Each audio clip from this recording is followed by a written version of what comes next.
ദൈവനാമത്തിന് മഹത്വമുണ്ടാകട്ടെ. നമ്മുടെ പ്രത്യേക പഠന വിഷയം റോമാലേഖനത്തിൽ നിന്നുള്ള 129 അവതരണത്തിലാണ് നാം ഇപ്പോൾ ആയിരിക്കുന്നത്. 129 അവതരണം. 6-ാം അധ്യായമാണ് നാം ഇപ്പോൾ ധ്യാനിച്ചുകൊണ്ടിരിക്കുന്ന അധ്യായം.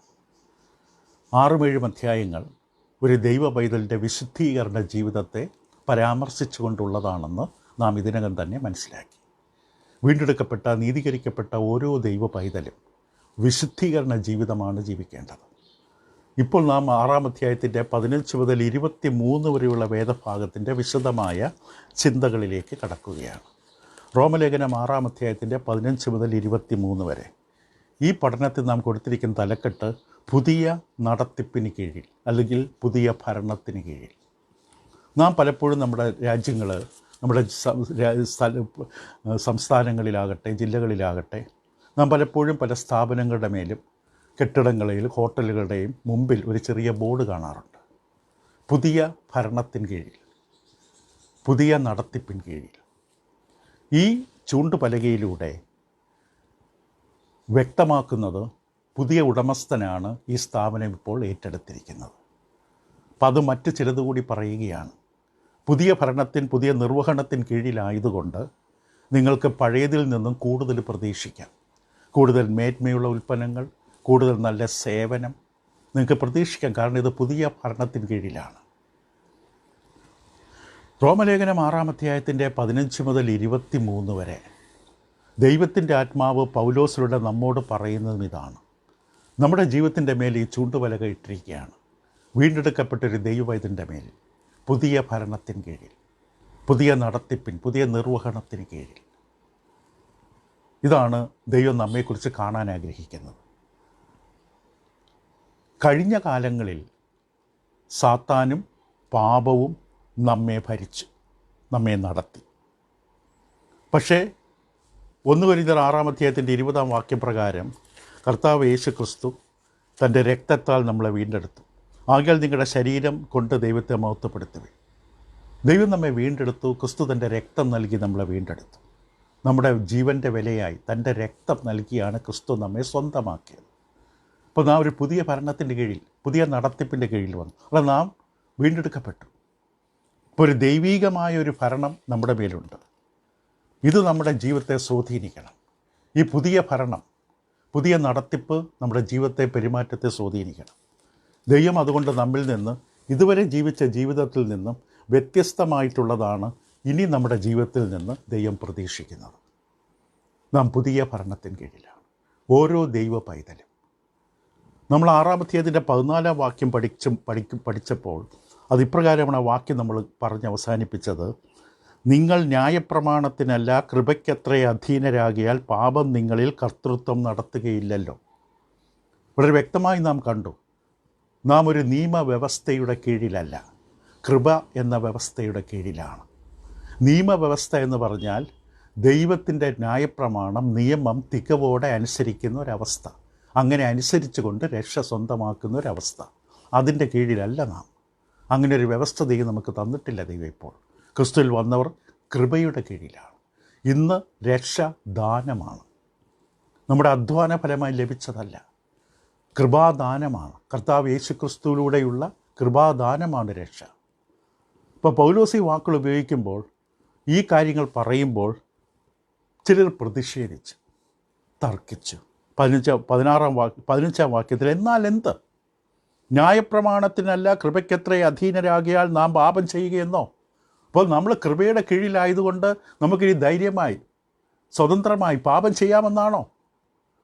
പൗലോസ് പറയുന്ന എല്ലാത്തിനും വിമർശകരുണ്ടായി. ഇതേപോലെ നമ്മൾ 1-ാം വാക്യത്തിൽ കണ്ടതാണ്. കൃപ പെരുകേണ്ടതിന് പാപം ചെയ്തുകൊണ്ടിരിക്കുകയെന്നോ? ഇപ്പോൾ പൗലോസ് പറഞ്ഞ് തെറ്റിദ്ധരിച്ചു. ഇവിടെയും തെറ്റിദ്ധരിക്കുകയാണ്.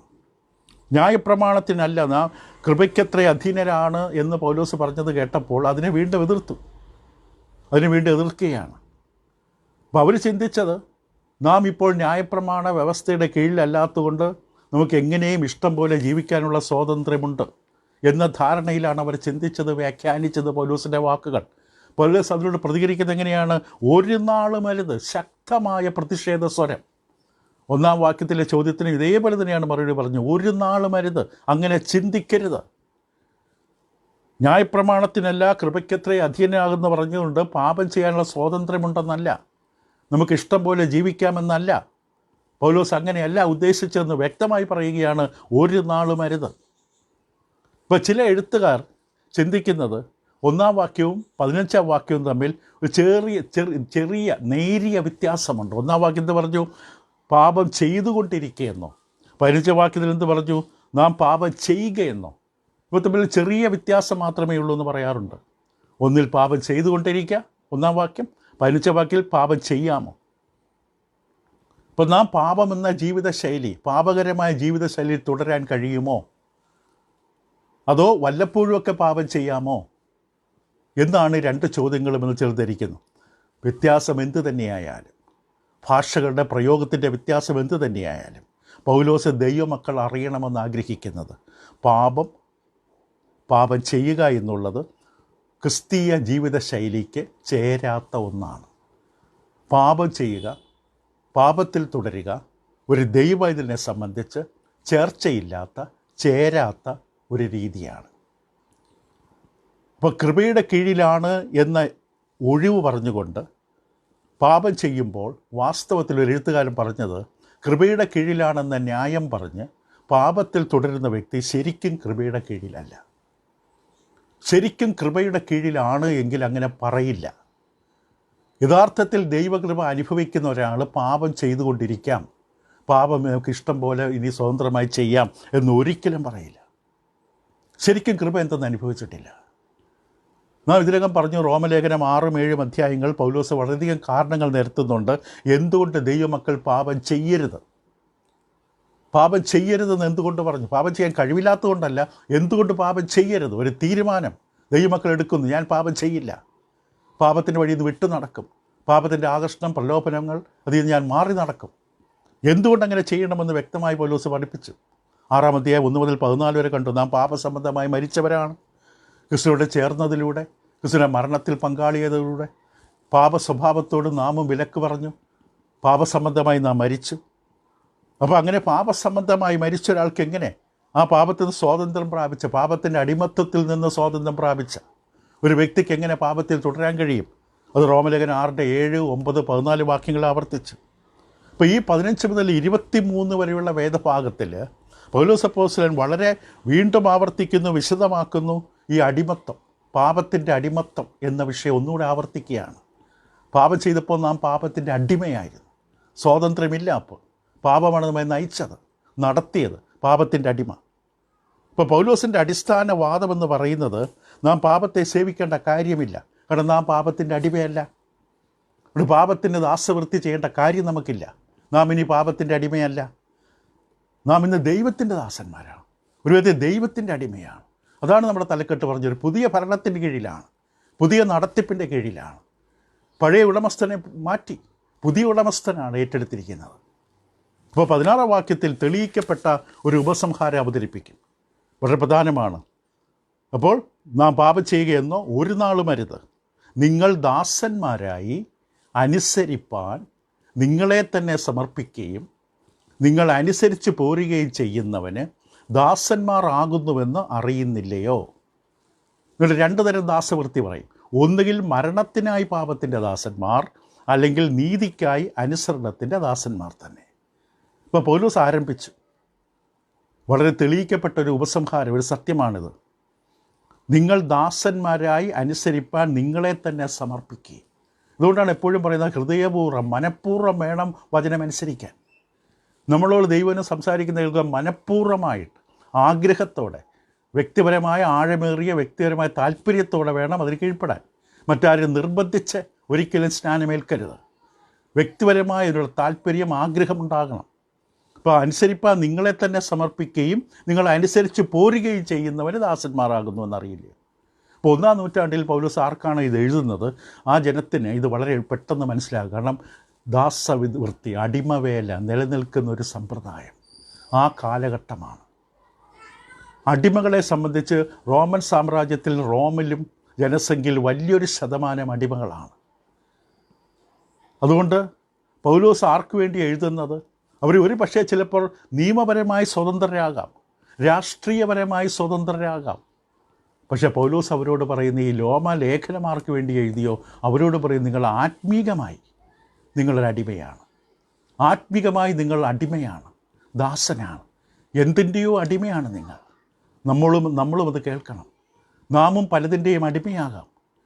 നാം എന്തിനെയാണോ അനുസരിക്കുന്നത്, എന്ത് മോഹത്തിൻ്റെ കീഴിലാണോ അടിമപ്പെട്ട് കിടക്കുന്നത്, മറ്റെന്തിനേക്കാളും ചിലപ്പോൾ ചില വ്യക്തികളോടാകാം, ചില സമ്പ്രദായങ്ങളോടാകാം, ചില വസ്തുക്കളോടാകാം, മറ്റു ചില ഏതെങ്കിലും കാര്യങ്ങളോടാകാം.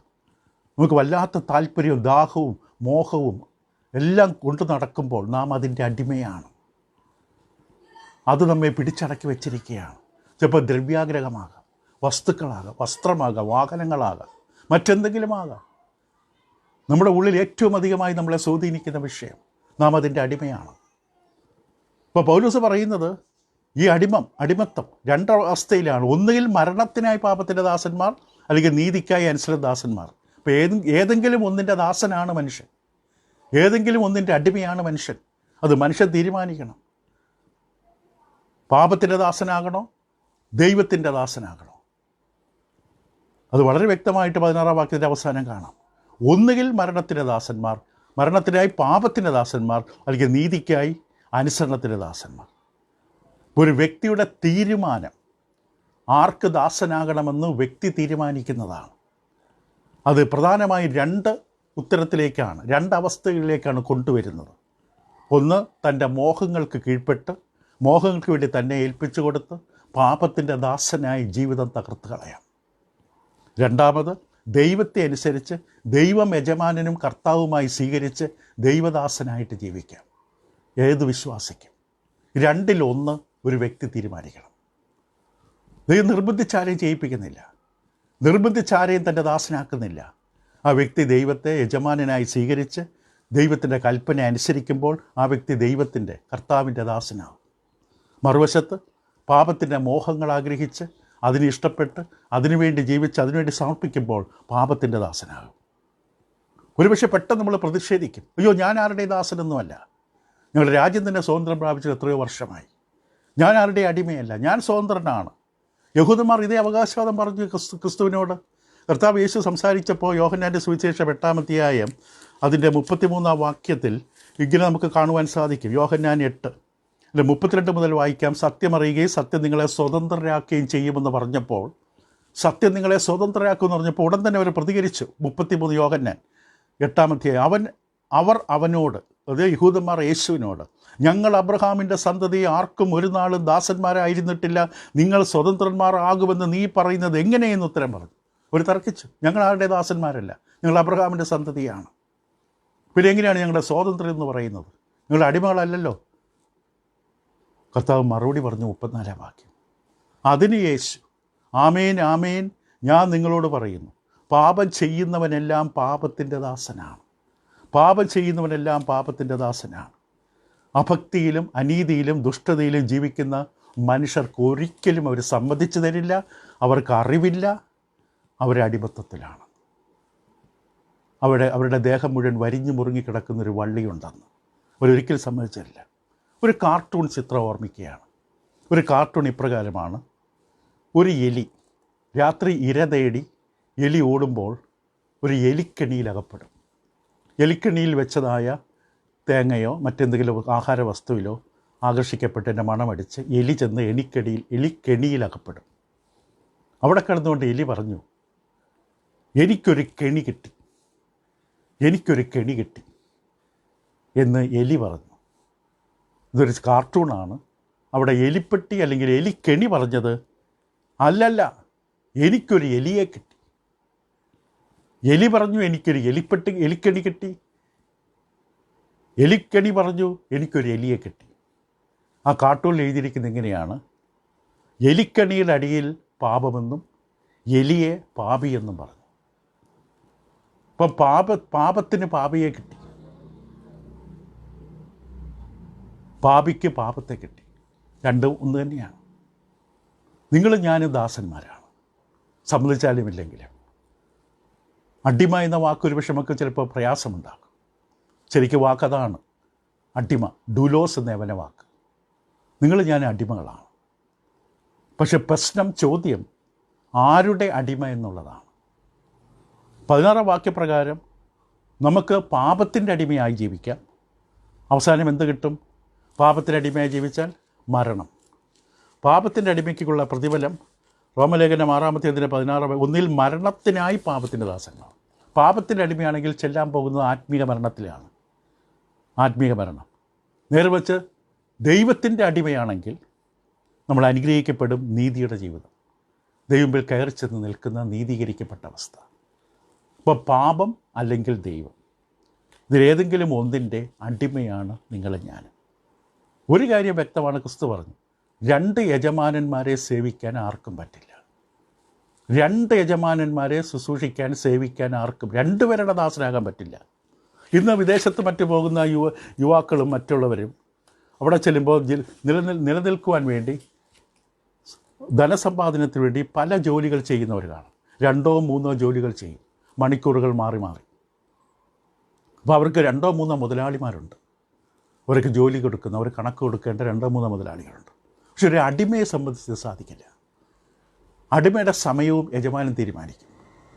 യജമാൻ്റെ തീരുമാനം പോലെയാണ് അടിമയുടെ സമയം. അപ്പം അതുകൊണ്ട് നാം പാപത്തിൻ്റെ ദാസന്മാരാണെങ്കിൽ മരണത്തിനായിട്ടാണ് പോകുന്നത്. പാപമാണ് ഭരിക്കുന്നത്. ദൈവത്തിൻ്റെ നീതിയുടെ വഴി വിട്ട് പാപത്തിൻ്റെ വഴി സഞ്ചരിക്കുന്ന ഏവരും ചെല്ലുന്നത് മരണത്തിലേക്കാണ്. അത് വചനം പറഞ്ഞതാണ്. അതേസമയത്ത് അനുസരണമുള്ള ദൈവമക്കളാണെങ്കിൽ നീതിയുടെ വഴിയാണ്. അപ്പോൾ ഇത് നാം തീരുമാനിക്കണം. മറക്കരുത്, ആ ബോർഡ് നമ്മുടെ മേലുണ്ട്. പുതിയ ഭരണത്തിൻ കീഴിൽ സ്നാനം സ്വീകരിച്ചൊരു ദൈവത്തിൻ്റെ മേൽ ആ വലിയ ചൂണ്ടുവല കിടക്കുകയാണ്. പുതിയ നിർവഹണം, പുതിയ നടത്തിപ്പ്, പുതിയ ഭരണം. ദൈവം നമ്മളിൽ നിന്ന് പ്രതീക്ഷിക്കുന്നത് എന്താണ്? ഇതുവരെ ജീവിച്ചതുപോലെയല്ല, ഉയർന്നൊരു നിലവാരം, ഉയർന്ന രീതിയിലുള്ള സംസാരം, ചിന്താഗതികൾ, വാക്കുകൾ, പ്രവൃത്തികൾ ദൈവം പ്രതീക്ഷിക്കുക. നമ്മൾ പുതിയ ഭരണത്തിൻ കീഴിലാണ്. നമ്മെ വീണ്ടെടുത്തിരിക്കുകയാണ്. അത് കൊടുത്തത് ക്രിസ്തുവിൻ്റെ രക്തത്വമാണ്. അതിനേക്കാളും വലിയ വിലയില്ല. നമ്മുടെ വില അതാണ്, ക്രിസ്തുവിൻ്റെ രക്തമാണ്. നമ്മളെ വീണ്ടെടുത്തു, അവൻ്റെ ഭരണത്തിന് കീഴിലാക്കി. എത്ര വലിയ ഉത്തരവാദിത്വമാണ് ഇത്! നമ്മൾ ഏറ്റവും അധികം ശ്രദ്ധിക്കണം. അനേക ദൈവമക്കൾ ക്രിസ്തുവിൻ്റെ രക്തത്തിൻ്റെ അനുഭവം കിട്ടിയവരായിരുന്നിട്ട് പോലും വീണ്ടും പിശാചിൻ്റെ ദാസരായി തീരുകയാണ്. അനീതിയുടെ ദാസന്മാരായി മാറുകയാണ്. അത് ദൈവത്തിന് ഏറ്റവും അധികം കോപിപ്പിക്കുന്ന അവസ്ഥയാണ്. അപ്പോൾ ഈ പുതിയ ഭരണത്തിന് കീഴിൽ നമുക്ക് തുടരാം. അങ്ങനെ ആയിരിക്കാൻ ശ്രദ്ധിക്കാം. ഓരോ നിമിഷവും ശ്രദ്ധിക്കാം. നമ്മുടെ വാക്കുകൾ സൂക്ഷിക്കുക. ദൈവങ്ങളെ പ്രതീക്ഷിക്കുക. നമുക്ക് ദൈവത്തിനായി നൽകാൻ ശ്രമിക്കാം. ഈ വിഷയം നമ്മൾ കൂടുതൽ വിശദമായിട്ട് മുന്നോട്ടുള്ള നാളുകളിൽ നമ്മൾ ചിന്തിക്കുന്നത്. അപ്പോൾ നമ്മൾ ആർക്ക് ദാസന്മാരെ തീരാനാണ് സമർപ്പിച്ചിരിക്കുന്നത്? നമ്മുടെ സ്വന്തം തീരുമാനമാണ്. കാരണം തിരഞ്ഞെടുക്കുവാനുള്ള കഴിവും പ്രാപ്തിയും ദൈവം നമുക്ക് തന്നിട്ടുണ്ട്. അതിനുള്ള സാഹചര്യം നമുക്കുണ്ട്, അതിനുള്ള സ്വാതന്ത്ര്യം നമുക്കുണ്ട്. ഞാൻ ആരുടെ ദാസനാണ്? ദൈവത്തിൻ്റെതാണോ പിശാചിൻ്റെതാണോ? ഇത് നമ്മുടെ തീരുമാനമാണ്. ദൈവം സഹായിക്കട്ടെ, അനുഗ്രഹിക്കട്ടെ. ദൈവവചനം എപ്പോഴും അനുഗ്രഹമാണ്. അത് കേൾക്കുകയല്ല, അത് അനുസരിക്കുമ്പോൾ ദൈവം നിങ്ങളെ സഹായിക്കട്ടെ. തുടരാം അടുത്ത പഠനത്തിൽ. Thank you.